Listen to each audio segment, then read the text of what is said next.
ঢুকতেই দেখি এত সুন্দর একটা গাছে কত সুন্দর লাইটিং করেছে, কতটা ভালো লাগছে বলো তো বন্ধুরা। দারুণ লাগছে, সত্যি অসাধারণ লাগছে। তারপরে দেখো প্যান্ডেল মণ্ডপে চলে এলাম, দেখো কত সুন্দর প্যান্ডেল করেছে। তারপরে আমি একটা অন্য প্যান্ডেলে ঢুকে গিয়েছি। দেখো এইখানে ঠাকুরটা দেখো কতটা সুন্দর হয়েছে, ঠাকুরকে সবাই প্রণাম করে নাও, বিশ্বকর্মা ঠাকুর দেখো কতটা সুন্দর লাগছে, কি দারুণ করেছে কি বলবো বন্ধুরা। ভালো করে তো আমি ভিডিওটা তুলতে পারিনি, দারুণ করেছিল, চারদিকটা খুব সুন্দর লাগছিল। তারপর আবার বাইরে বেরিয়ে এলাম, আবার অন্য প্যান্ডেলে চলে যাচ্ছিলাম। আর কি বলবো, মানে ভিডিও করার না সেরকম পরিস্থিতি ছিল না, এত পরিমাণে ভিড় কি বলবো, প্রচুর প্রচুর ভিড়, প্রচণ্ড ভিড়। তারপরে তো জানো কি হয়েছে, আমি তো একবার হারিয়ে গিয়েছিলাম এই মণ্ডপ থেকে বেরিয়ে, মানে আগের দিকের থেকে বেরানো যাবে না, এবার ছেলেদের আলাদা বেরাতে হবে, মেয়েদের আলাদা। আমি তো এই যে গলিটা দেখছি ওখান দিয়ে বেরিয়ে গিয়েছিলাম। ওমা, বেরিয়ে গিয়ে দেখছি তোমার দাদাভাই নেই, তোমার দাদাভাইও এদিকে আমাকে খুঁজছে, আমিও খুঁজছি। এবার কি হয়েছে জানো, আমিও কল করছি, তোমার দাদাভাইও কল করছে। এবার ও যখন কল করছে আমাকেও ব্যস্ত বলছে, আর আমি যখন কল করছি ওর কল ব্যস্ত বলছে। আমার তো ভীষণ ভয় লেগেছে, কি করব বুঝতে পারছি না। তারপরে দেখলাম তোমার দাদাভাইয়ের কল এসছে, ওই আসতেই আমাকে বকছে, তুমি কোথায় গিয়েছিলে?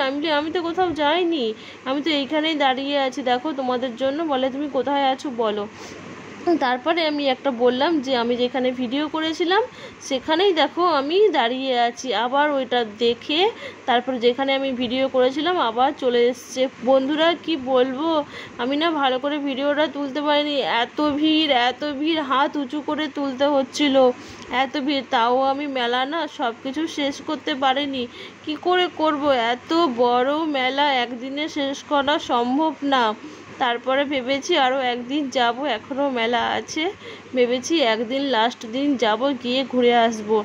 প্রচণ্ড ভিড় হয়েছে আমাদের এই বিশ্বকর্মা মেলায়, এখানে প্রচণ্ড ভিড় হয়। আর প্যান্ডেল প্রচুর অনেকগুলো হয়, অনেকগুলো করে প্যান্ডেল হয় আর কি। প্যান্ডেলগুলো দারুণ করে, প্রচণ্ড দারুণ করে, খুব সুন্দর করে প্যান্ডেলগুলো জানো তো। আর এত ভিড়ে কিন্তু আমি প্যান্ডেলের মধ্যে ঢুকে তোমাদের দেখাতে পারিনি, কারণ প্রচণ্ড ভিড়, এর মধ্যে আমার ঢুকার এতটা সাহস হয়নি, আর ভালো লাগছিল না। এত লাইটিংগুলো যা করেছে কি বলবো, সত্যি দারুণ দারুণ দারুণ করেছে। তোমরাও কিন্তু কমেন্ট করে বলো। আমাদের এখানে আবার চলে এলাম জানো, সে তো ভুতুরে কাণ্ড দেখে তো আমি অবাক, আমি বলছি বাবা কি হচ্ছে, এ ভূতের মতো এরকম করছে কেন। তারপরে ভাবলাম না, একে এরকম করে, মানে এটা একটা কার্টুনের মতো করে ভূত করে এরকম হচ্ছে। দেখো তোমাদের সাথে শেয়ার করলাম। আর আমি তো প্রচণ্ড ভূতের ভয় পাই, বাট এখন কিন্তু সাহস হয়ে গেছে, এখন অত ভয় পাই না। আগে খুব ভয় পেতাম, বাট এখন পাই না। দেখো এইটা কত সুন্দর করেছে, তোমরা দেখো কতটা দারুণ লাগছে বলো তো, কি সুন্দর লাগছে জানো তো, দারুণ লাগছে, দারুণ, সত্যি অসাধারণ করেছে, লাইটিংগুলো অসাধারণ করেছে, কোনো কথাই হবে না, সত্যি দারুণ করেছে। দেখেছো প্রতিটা লাইটিং কতটা সুন্দর করেছে।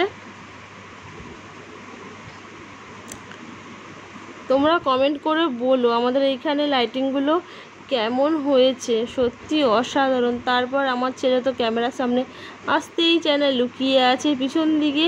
তারপর তোমাদের দাদাভাই আর আমি ফটো তুললাম, তারপরে চলে এসছে।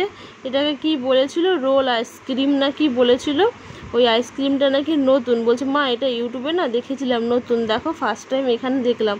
দিয়ে বলছে তুমি খাও, আমি বলছি না আমি খাবো না। দিয়ে ছেলেকে কিনে দিলাম, ওর বাবাও খেলো না, আমিও খেলাম না। কিন্তু আমার ছেলে বলছে মা প্রচণ্ড টেস্ট ছিল আইসক্রিমটা, নেক্সট বার গেলে আমিও কিনে খাবো আর কি। তারপরে এখানে শঙ্খ দোকান বসছে। তারপরে এখানে আমার ছেলে আবার চিকেন একটু খাবে বলে ওর জন্য নেওয়া হচ্ছে লেগ পিস। তারপরে চলে এলাম বাড়িতে,